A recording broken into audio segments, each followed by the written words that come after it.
On a cold January night in 1950, the streets of Boston were draped in silence, disturbed only by the soft crunch of footsteps on icy pavement. Inside the brick building at 165 Prince Street, the Brink's armored car depot carried on with its usual routine. Employees counted cash, sealed bags, and prepared deposits for the coming day. Nothing seemed unusual, yet something was about to unfold. Something so audacious that it would go down as one of the most famous robberies in American history. For months, a group of 11 men had watched the building like hunters studying their prey. They knew every guard's routine, every shift change, every flicker of light inside Brink's. Their leader, Joseph "Big Joe" McGinnis, was meticulous. He insisted that the group rehearse the robbery countless times, memorizing every detail until the plan felt like muscle memory. They disguised themselves in long Halloween-style masks, Navy-style pea coats, and heavy gloves to avoid leaving fingerprints. Their weapons were real, but their strategy was to get in and out without firing a single shot. The night of January 17th arrived cold and windless, and at exactly 7:27 p.m., just after the last delivery had been processed, the gang made their move. They slipped in through the back door, which they had learned was often left unlocked during cash transfers. When they burst inside, the employees froze.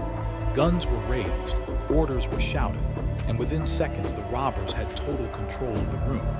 Not a single guard dared to resist.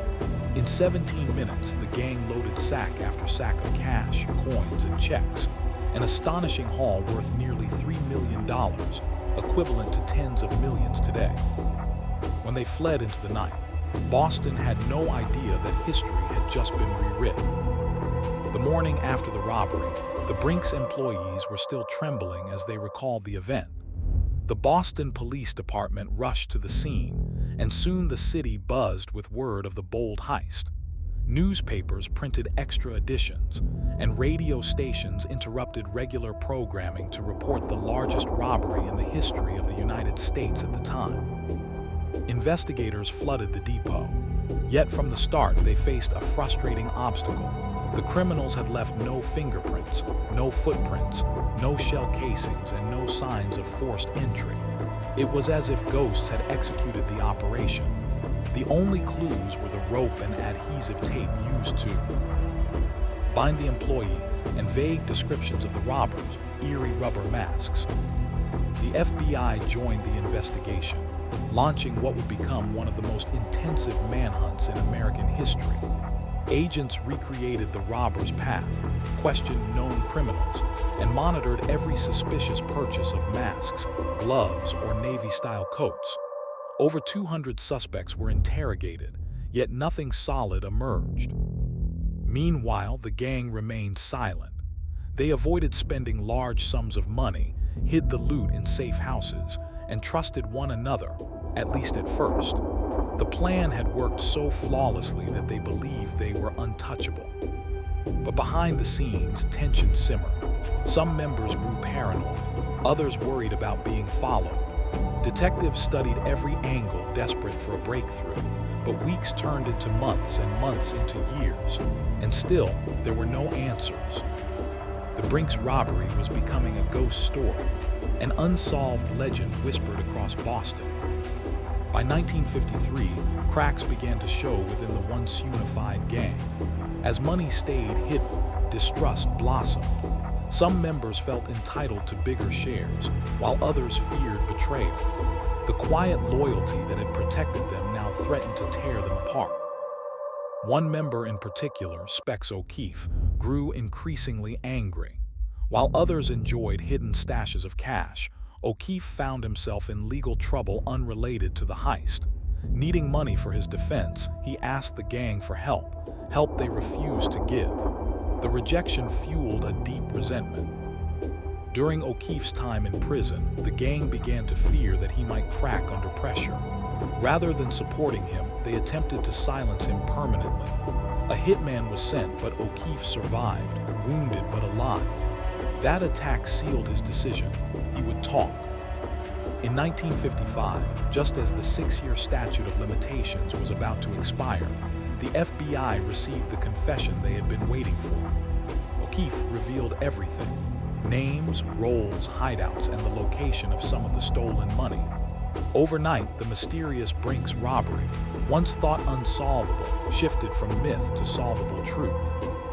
Arrests swept across Boston. Newspapers exploded with headlines. After years of silence, the city finally had answers. And when the stolen money was recovered, though not all of it, the full scope of the operation stunned the nation. The crime had been masterfully planned, but undone by human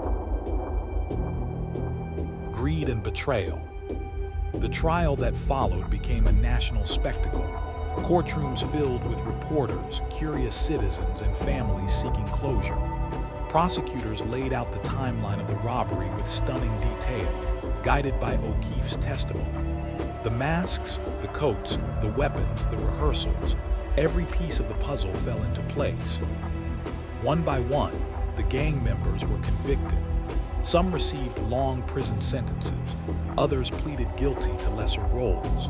The heist that had been praised as a flawless victory of planning and precision was now a tragic reminder that even the most calculated crimes fall apart when trust breaks. The legacy of the Brink's robbery endures. It influenced Hollywood films, inspired crime novels, and reshaped law enforcement training. The FBI studied it for years as an example of both criminal ingenuity and the eventual collapse of conspiracies. But what fascinates people most is not just the crime. It's the discipline, patience, and eerie calm of the thieves. They executed their plan without firing a single shot, relying on observation and strategy rather than violence. In many ways, it remains one of the most astonishing examples of criminal organization in American history. And yet the truth is simple. No amount of planning can outlast human nature. Fear, greed, and betrayal eventually surfaced, pulling everything apart. The masked men who once vanished into the cold Boston night were finally unmasked, not by detectives, but by their own choices. Did you like it? Like, comment, and subscribe to the channel so you don't miss more videos like this.